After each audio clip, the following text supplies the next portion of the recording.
안녕하세요. 오늘도 사연 살롱을 찾아주셔서 감사합니다. 저는 30대 중반의 여자예요. 2년제 대학을 졸업하자마자 작은 회사에 취직했고 10년 정도 다니다 친구 소개로 남편을 만나 결혼했어요. 결혼하자마자 회사를 그만두고 바로 전업주부가 됐고요. 남편은 저보다 2살 연하인데 둘 다 나이에 비해 연애 경험도 적고 내성적인 편이라 처음 만났을 때부터 서로 끌리더라고요. 사귀다 보니 여러 면에서 잘 맞고 통했어요. 그래서 결혼까지 했고 결혼 후에도 연애 때와 다름없이 잘 지내고 있어요. 저는 무남동료 외동딸에 평범한 가정에서 자랐어요. 남편은 형제 중 막내로 시아버지와 형과 셋이 함께 건축 관련 동업을 하고 있어요. 남편과 형은 8살 차이가 납니다. 나이 차이가 좀 나는 편이에요. 그런데 아주버님이 결혼을 띠동갑이나 어린 형님이랑 해서 형님이 저보다 6살이나 어려요. 게다가 형님은 대학원까지 나왔고 친정집도 알아주는 부자예요. 다 뜯어 고친 거라지만 외모도 상당한 미인이고요. 시댁 건축 사업에도 형님네 친정에서 경제적인 도움을 많이 주셔서 형님을 시댁에서 공주처럼 떠받들고 있더라고요. 그래서 그런지 성격이 아나무인에 위아래도 없고 왕싸가지예요. 아무리 형님이라도 저보다 6살이나 어린데 매사에 하는 언행이 어쩜 그렇게 사람 속을 긁어놓는지 열받은 거 다 얘기하자면 한도 끝도 없을 정도예요. 제가 먼저 인사를 하면 절대 같이 인사하는 적이 없고 그냥 무시하거나 겨우 고개만 까딱해요. 항상 저를 자기 하인인 양 아랫사람 대하듯 하대하고요. 아무리 나이가 저보다 어려도 형님이고 손윗사람이니까 저는 항상 깍듯하게 대하는데도 동서 저것 좀 가져와. 이런 것 하나도 똑바로 못해? 정말 한심하네. 도대체 나이를 어디로 먹은 거야? 이런 말을 서슴지 않고 당연하게 내뱉었어요. 전 시부모님한테도 늘 찬밥 신세였어요. 남편보다 2살이나 많은 데다 친정도 그저 그런 평범한 집안이라 저런 동서와 함께 있는데 시댁에서 예쁘게 봐줄 리가 없었죠. 특히 시어머니가 대놓고 결혼 반대를 심하게 해서 심각하게 파혼을 고민하기도 했었네요. 어디서 저딴 걸 데려왔어? 친정도 못 살지, 나이도 많지, 뭐 하나 예쁘게 봐줄 구석이 없어 라면서 면박을 주고 사사건건 형님과 비교했어요. 형님은 대학원까지 나왔는데 전 고작 2년제 출신이니 학벌 얘기는 물론이고 외모까지도 들먹이는데 정말 유치하더라고요. 전 그냥 평범한 키와 몸무게에 얼굴도 평범했는데 키도 작고 뚱뚱한 데다 춘혈하면서 어찌나 대놓고 비하를 하던지요. 키 160에 몸무게 55kg이고 얼굴도 평생 어디 가서 못생겼단 소린 들어본 적이 없었는데 정말 사람 자괴감 들게 하더라고요. 그냥 저라는 존재 자체가 싫었나 봐요. 그래도 전 남편 하나만 보고 결혼했어요. 남편을 정말로 사랑하기 때문에 그런 문제쯤은 별거 아니라고 여겼죠. 어차피 어느 시댁이든 무조건 다 좋을 수만은 없는 거라고 생각했어요. 진심은 통하는 법인데 내가 잘하면 그들도 달라지겠지 생각했던 것 같아요. 막상 겪게 된 현실은 지옥 그 자체였거든요. 잘못한 게 없는데도 시어머니는 늘 저만 혼냈고 명절이나 집안 행사 때 굳은 일은 다 제 차지였어요. 형님은 맏며느리인데도 일은커녕 손에 물 한 방울 묻히지 않았어요. 시댁에서는 당연하다고 여기며 늘 형님 비위를 맞추려고 전전긍긍했고요. 형님 기분을 조금이라도 상하게 할까봐 시아버지며 시어머님, 아주머님 할 것 없이 절절 매더라고요. 어머님, 저 힘들어요. 그냥 밖에서 나가서 사 먹어요. 어머님, 저 오늘 바빠서 못 가니까 그렇게 아세요. 어머님, 저 그거 싫어하니까 제가 원하는 걸로 해주세요. 늘 이런 식으로 말했어요. 그러면 시부모님들은 항상 그래 우리 아가 네 말대로 해야지. 누구 말인데 알았으니까 다 네 말대로 하마. 이런 식이었어요. 이 문제 때문에 남편은 부모님과 형이랑 늘 대립했어요.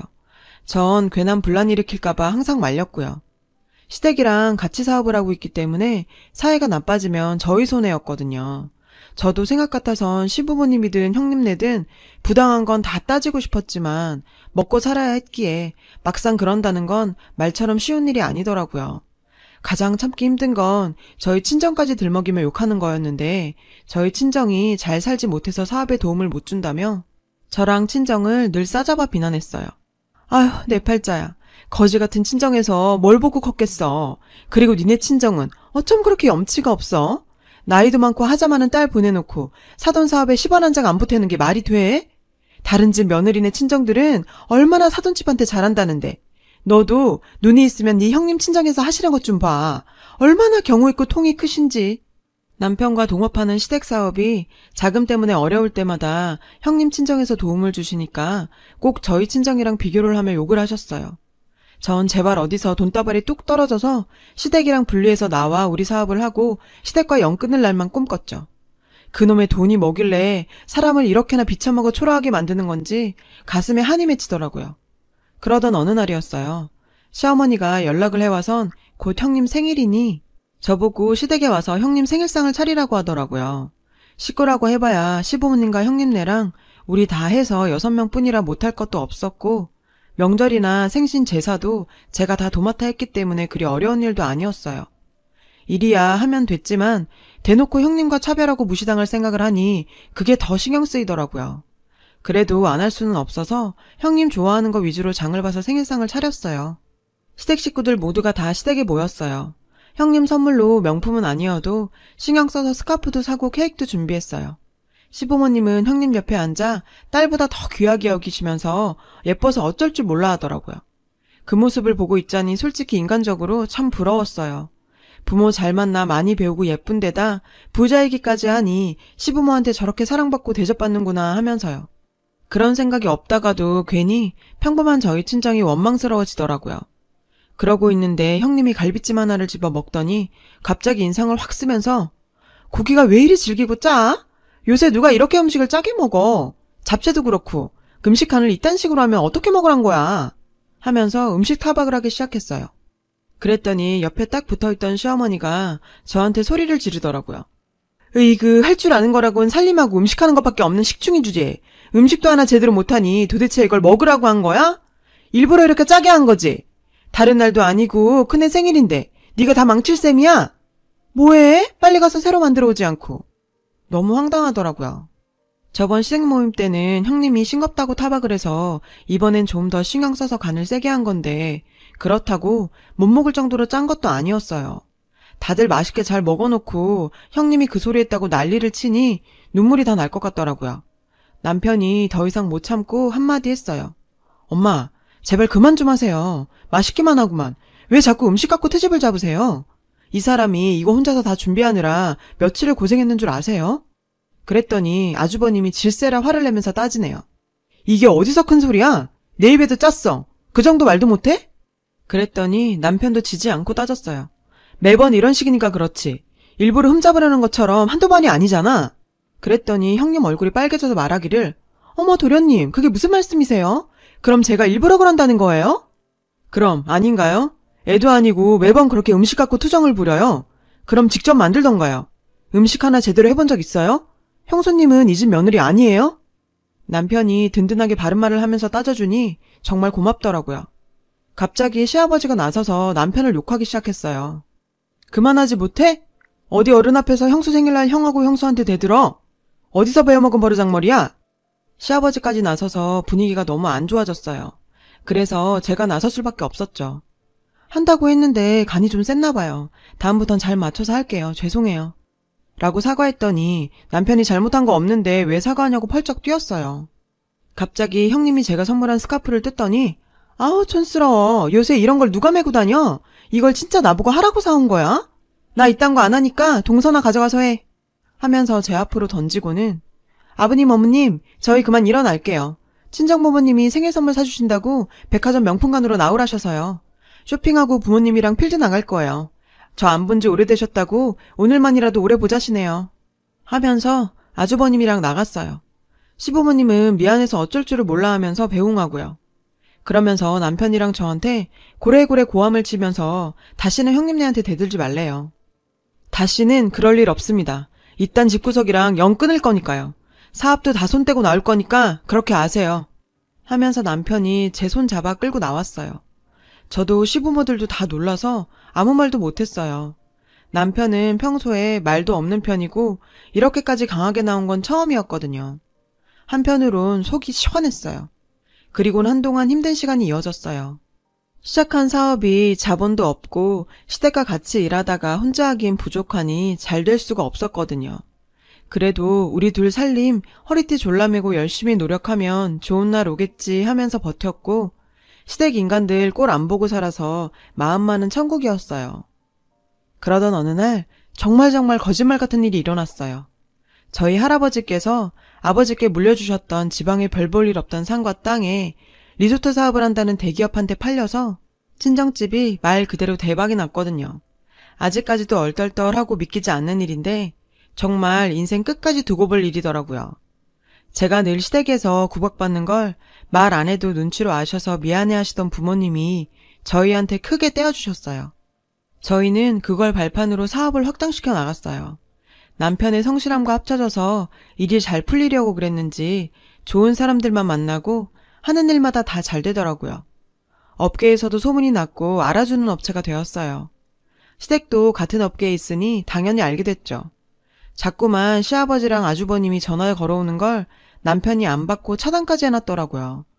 시댁 얘기를 들으니 그새 무슨 막장 드라마가 따로 없었어요. 형님은 바람이 나서 내연남이랑 산다고 집을 나갔고 사업도 안 풀려서 부도 직전이라네요. 솔직히 인간적으로 안타까운 생각이 들 뻔도 했지만 그들의 만행을 생각하면 자업자득이라 여겨지더라고요. 그런 상황이니 형님 친정에서 어려울 때 사업자금 대주는 걸 바랄 수도 없고 참 곤란하겠더라고요. 그 후에 들려오는 소문은 더 대박이었어요. 형님이 내연남한테 차인 데다 그 내연남 때문에 친정집에도 큰 잘못을 해서 친정 부모님이 안 보려고 하신다고요. 어릴 때부터 세상 물정 모르고 지내다가 친정집에서도 버림받고 여기저기 치이다 오갈 데가 없어졌겠죠. 다시 시댁으로 들어가 산대요. 현실 파악은 제대로 해서 더 이상 자기가 갈 곳이 없던 걸 깨달은 모양이더라고요. 거길 다시 들어가는 형님이나 그걸 다시 받아주는 시댁이나 도찐 개찐 정말 대단한 사람들이란 생각이 들었어요. 그러던 어느 날 시어머니한테 전화가 왔어요. 안 받으려다가 도대체 무슨 말을 할 건가 싶어 받아봤어요. 세상에 어떻게 그렇게 인간이 달라질 수가 있는 건지 정말 닭살이 다 돋더라고요. 저한테 하는 말투가 너무 부드러워서 전화기에서 꿀이 뚝뚝 떨어질 것 같더라고요. 얼마 후에 제 생일인데 자기가 큰애 시켜서 생일상 준비할 테니 제발 한 번만 와달래요. 그동안 자기네가 다 잘못했다고 사과하고 싶다면서요. 듣는 둥 마는 둥 끊고 남편한테 얘기했더니 다음에 연락 오면 자기처럼 받지도 말고 차단해버리래요. 저는 가겠다고 했어요. 가만히 생각해보니 그 인간들이 정말 미웠지만 우리 신랑 부모님인데 가서 들여다보기는 해야지 싶기도 하고 어렵다는데 도와드려야 하나 싶기도 했죠. 그때까지는요. 신랑이 한사코 말리다 포기하고 따라 나서더라고요. 시댁에 들어서니 시부모랑 형님 내외가 그새 많이 변했더라고요. 마음고생들이 심했는지 얼굴도 다 반쪽들이 된 데다가 살도 많이 빠지고 행색들이 영 초라했어요. 특히 형님은 얼마나 기세가 꺾이고 달라졌는지 정말 놀랍더라고요. 그 당당하고 싸가지 없던 모습은 어디로 가고 고분고분 시키는 대로 다 했어요. 그렇게 시부모님이 형님을 싸고 돌더니 완전 무리수가 돼버렸네요. 이거 가져오라 저거 가져오라 시키면 네네 하면서 갖다주고 어쩜 그렇게 변할 수 있는지 사람 일 참 모르는 거더라고요. 오랜만이네. 잘 왔다 잘 왔어. 우리 아가 생일이라고 특별히 잘 준비했으니까 많이 먹어라. 라고 시어머니가 얘기하는데 좋은 마음으로 왔지만 예전 일이 떠올라 정말 토할 것 같았어요. 뭐라고? 우리 아가? 망하더니 정신이 어떻게 된 건가? 속으로 너무 황당하더라고요. 음식을 형님이 다 준비한 눈치였는데 일부러 흠을 잡으려고 한 게 아니라 어찌나 음식이 다 맛이 없던지 손댈 게 하나 없더라고요. 애초에 요리라고는 해본 적이 없는 사람인데 하루아침에 잘하긴 힘든 노릇이었겠죠. 제가 잘 먹질 않으니 시어머니가 보시다가 형님한테 큰 소리를 치시면서 이 아무짝에도 쓸모없는 거사. 음식도 하나 제대로 못해? 너 때문에 작은 애 생일 다 망치게 생겼잖아. 저딴 걸 어디다 써? 저것 때문에 내 팔자 제대로 꼬였네. 하면서 면박을 주더라고요. 그러니까 아주버님이 발끈해서 아니 어머님 무슨 말을 그렇게 하세요? 하면서 대드니까 어디서 큰 소리야 지각 것들이. 아무짝에도 쓸모없는 버러지 같은 것들. 그러면서 시아버지가 소리를 치고 분위기가 완전 엉망이 돼버렸어요. 시아버지랑 아주버님이랑 붙어서 싸우는 걸 시어머니랑 형님이 달라붙어 뜯어 말리고 난리도 아니었어요. 아마 우리 오기 전에도 이런저런 일들로 사이가 안 좋다 터진 것 같더라고요. 지들끼리 붙어서 싸우든 말든 더 이상 신경 쓰고 싶지 않아 가려는데 남편도 같은 생각인지 그만 가자며 저를 툭 치더라고요. 그 순간 전화기에 벨이 울렸어요. 지난번에 작은 건물 하나를 되도록 빨리 보러 가겠다고 얘기해놓은 부동산에서 온 전화였어요. 네, 알겠어요. 지금 갈 수 있어요.